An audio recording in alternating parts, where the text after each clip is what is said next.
Jeg har valgt opgave 1,16 i emnet vektorer i rummet.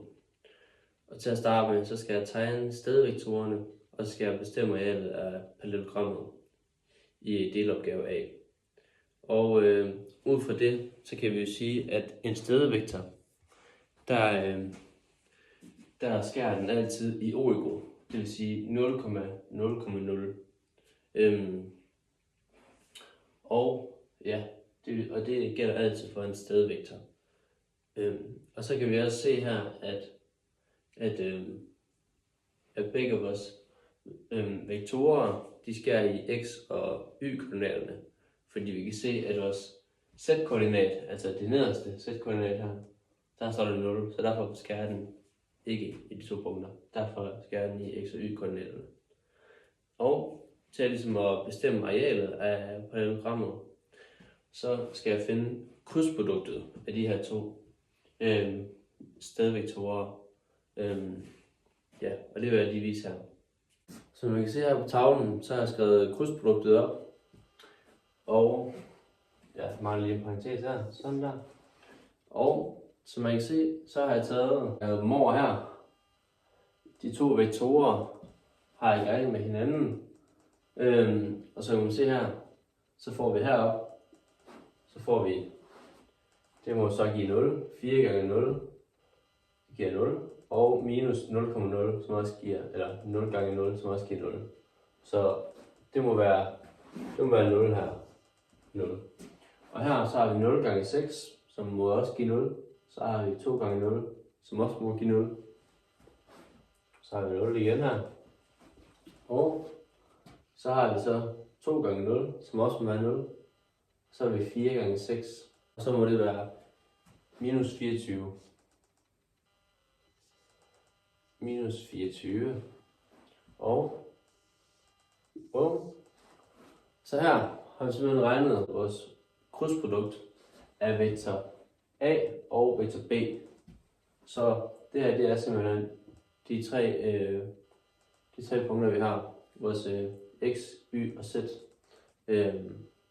vi har nu, fordi vi har regnet krydsproduktet. Så nu hvor vi har regnet krydsproduktet, så skal vi finde længden af vores vektor c heroppe. Og den finder vi så ved, ja det her, hvis jeg lige skulle forklare det her, så er det jo egentlig bare en lidt mere avanceret Pythagoras det her.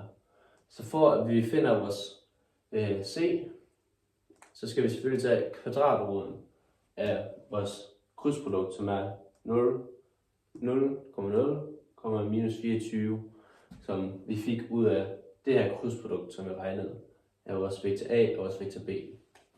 Så det vil jeg lige prøve at skrive på tavlen, hvordan vi gør det. Godt, som man kan se her, så har jeg skrevet min vektor C op her, for den finder vi jo, som sagt, ved at tage kvadratroden af mit krydsprodukt. Og som man kan se her, så har jeg så 0 i anden, plus 0 i anden, plus minus 24 i anden. Og det må så give 576. Skriver det her. 576.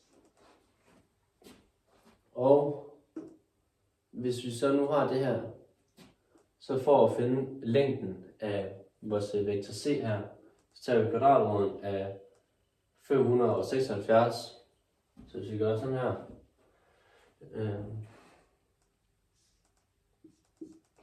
c er lige med kvadratroden af 576. Og kvadratroden det må så være 24. Så vores vektor C her, det må så være lige med 24. Så nu kender vi simpelthen vores længde på vores vektor C. Godt. Og så er den sidste delopgave D. Så skal jeg simpelthen finde, min vinkel. Eller jeg skal finde hvilken retning, som min vektor C, her, den peger.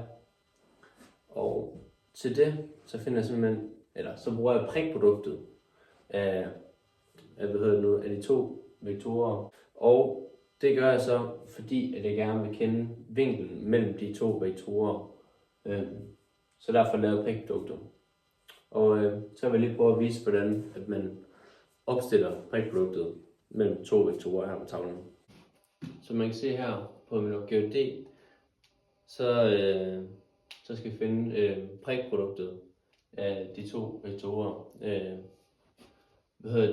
Og det gør vi simpelthen ved, at vi kender vores C her, og så ganger vi simpelthen de tre, vores x, y og z med hinanden. Så kan vi på den måde finde ud af vinklen imellem de to vektorer. Og i det her tilfælde, så ganger vi jo de to vektorer med hinanden. Og i det her tilfælde er det lidt simpelt, fordi vi har gør med nogle nulregnestykker, så det vil sige, at vi har 2 gange 0 til at starte med, som må give 0. Så har vi vores 4 gange 0, som også må give 0. Og så har vi vores 0 og vores minus 24, som også må give 0. Og prikproduktet af vektor B og vektor C, der har vi vores 6 og gange 0, det må også være 0. Så har vi vores 0 gange 0, det må også være 0. Og så har vi vores 0 minus 24 hernede igen, det må også være 0. Og ud fra det her, så kan vi sige, at at vores vektor C, den faktisk ligger vinkelret. Den er ortogonal på vores vektor A og B. Lige for at runde af, så kan vi så sige, at vi kom frem til, at vores stedvektor C, at den simpelthen lå vinkelret med både vores stedvektor A og vores stedvektor B. Eller ortogonal, som man også skal sige. Og så kan man så også sige, at nu havde vi fundet vores stedvektor C, vores punkter for den, vores x, y og z punkter. Og ud fra det, så kan vi jo også sige, at vores C-punkt, det peger nedad. Den ligger altså vinkelret på vores på x og y-planet, hvor vores stedvektor A og B de også ligger.